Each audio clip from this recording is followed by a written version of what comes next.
টাঙ্গাইলের মধুপুরের শান্তগ্রাম ইদিলপুর, সবুজ প্রকৃতি আর গ্রামীণ পরিবেশে যেখানে থাকার কথা ছিল স্বস্তির নিঃশ্বাস, সেই গ্রাম আজ ঢেকে গেছে তীব্র দুর্গন্ধে। অভিযোগ উঠেছে কাজী ফার্মস গ্রুপের জৈব সার উৎপাদন কার্যক্রমকে কেন্দ্র করে এলাকা জুড়ে ছড়িয়ে পড়েছে পোল্ট্রি বর্জ্যের ঝাঁঝালো গন্ধ। অতিষ্ঠ হয়ে উঠেছেন স্থানীয় বাসিন্দারা। এবং এই কাজী ফার্মের গন্ধের কারণে আমাদের ছেলে মেয়ে বিয়ে শাদী দেওয়াও বিপদ, বিয়ে শাদী করানোও বিপদ। আমাদের এলাকায় বিয়ে শাদী করতেছে না, মাছির অত্যাচার আমরা ভাতটা পর্যন্ত খাইতে পারতেছি না। এমনকি এই গন্ধের কারণে আমাদের ছেলে মেয়ে অসুস্থ হইয়া বিভিন্নভাবে অসুস্থ হইতেছে। এই যে নারী বুড়ি যখন আইলায় তখন গন্ধ করে, বিটকাল একটা গন্ধ আহে, পাতার জমি যায় হেমি যায়, কথা বলছেন।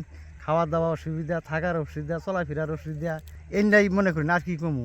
গন্ধ তো দূরত্বই, আমরা তো ঘরে থাকাই না, আমি কাজ ফাটামের নগি আমার বাড়ি। বিয়ার সাথে সমস্যা হয়, গন্ধর জন্য লোকই আবার চায় না। তাই হ্যাঁ, এখন তো গন্ধই নাই। কত কত রাইতে এইরকম গন্ধ থাকবো, ঘুমে তো সুস্থ হয়ে যাবেন গা। মাছির অভাব নাই। আর এটা ফার্মে মুড়া করছে, মনে করেন হেডাই কিছুদিন আগে মুখ ছাপাইয়ে চলন লাগছে। স্থানীয়দের অভিযোগ, মুরগির বিষ্ঠা ও অন্যান্য পোল্ট্রি বর্জ্য খোলা স্থানে স্তূপ করে রাখা হয়, সেখান থেকেই পরিচালিত হয় জৈব সার উৎপাদনের প্রক্রিয়া। এই যে কাজী ফার্মের যে গন্ধটা, এই যে ইদিলপুর আউসনারা যে কাজী ফার্মটা, এখানে কয়েকটা আছে, এরা এক জায়গায় মুরগি উৎপাদন করে এবং এখান থেকে মাংসগুলো প্রসেস করে বিভিন্ন জায়গায় সাপ্লাই দেয়, বিভিন্ন ওই ক্যান্টনমেন্ট বা অন্যান্য বিভিন্ন জায়গায় এরা ঢাকাগুলোতে এরা সাপ্লাই দেয়। এরকম এলাকাবাসী বলে যে এই যে বাড়তি, এই যে কাটাকাটির যে বাড়তি অংশগুলি, মুরগির নাড়ি বুড়ি, পালক, এগুলো হলো এরা আবার যে লিটারের সাথে এটা যে যে মুরগির যে বিস্তা আছে, এগুলোর সাথে এরা কম্পোস্ট সার বানায়। এই কম্পোস্ট সারটা যখন বানায়, এখানে যে গভীর রাত্রে যখন নাকি এটা মিক্সিং করে আওলানি দেয়, তখন এলাকার মানুষ এই ঘুম থেকে জেগে ওঠে, মানে খাইতে পারে না, ঘুমাইতে পারে না, বমি করে। এবং এই যে এই গন্ধর জন্য যে বিশাল একটা মাছির যে একটা প্রভাব পড়ে, মাছির মাধ্যমেই এই রোগগুলা ছড়ায়, এখানে বিভিন্ন ধরনের রোগ আক্রান্ত হচ্ছে। বিশেষ করে বিকেল ও রাতে পরিস্থিতি আরো ভয়াবহ রূপ নেয়। পাশের বসতবাড়ির মানুষজন নাক চেপে চলাচল করছে। দীর্ঘদিন ধরে এ দুর্গন্ধের কারণে শিশু ও বৃদ্ধরা শ্বাসকষ্ট, মাথা ব্যথা এবং বমি ভাবের মতো সমস্যায় ভুগছেন। শুধু তাই নয়, বেড়েছে মাছি ও পোকামাকড়ের উপদ্রব। পোল্ট্রি ফার্মে যে মলমূত্র বা বিষ্ঠা থেকে যে বর্জ্য তৈরি হয়, সেখানে বিভিন্ন রকমের বিষাক্ত গ্যাস থাকে, কেমিক্যাল থাকে। এটি বায়ু দূষণ করে এবং এই বায়ু দূষণের ফলে বাচ্চা এবং বড়দের নিউমোনিয়া, শ্বাসকষ্ট, এমনকি ক্যান্সার হওয়ার সম্ভাবনাও থাকে।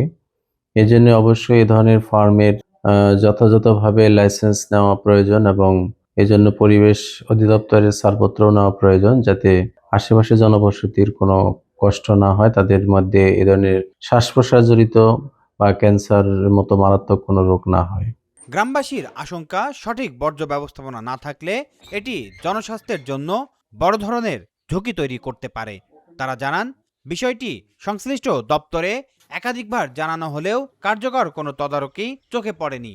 দ্রুত তদন্ত ও প্রয়োজনীয় ব্যবস্থা গ্রহণের দাবি জানিয়েছেন এলাকাবাসী। বক্সপপ।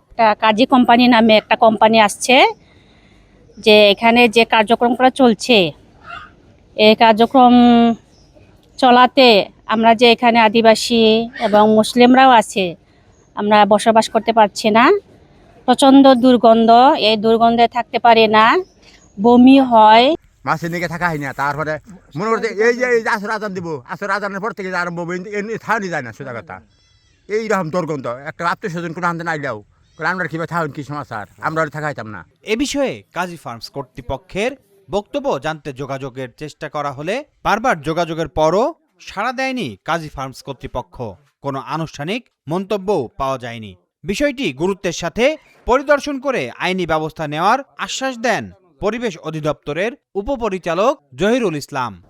বোকারবাইত কাজী ফার্মের যে প্রতিষ্ঠানটির কথা বলা হচ্ছে, এটি দূষণ আমরা আসলে এখনো পরিমাপ করিনি, তবে এলাকার মানুষ এবং আমরা পরিদর্শন করে যেটা জানতে পেরেছি, বেশ মারাত্মক দূষণ হচ্ছে, দুর্গন্ধ ছড়াচ্ছে, যেটার জন্য স্বাস্থ্যর খুব ক্ষতিগ্রস্ত হচ্ছে, স্বাস্থ্যহানি হচ্ছে।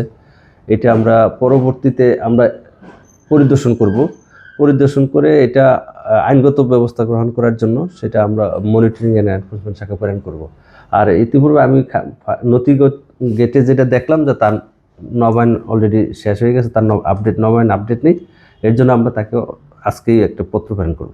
দুর্গন্ধের এই দুঃসহ অবস্থা থেকে মুক্তি চান গ্রামের সাধারণ মানুষ। দ্রুত কার্যকর ব্যবস্থা না নিলে গণ আন্দোলনের পথে হাঁটতে বাধ্য হবেন বলেও হুঁশিয়ারি দিয়েছেন এলাকাবাসী। স্যার ওনারা কিন্তু আছে, ওনারা কিন্তু স্যার কিছু আর কি তথ্য আর কি চাচ্ছে।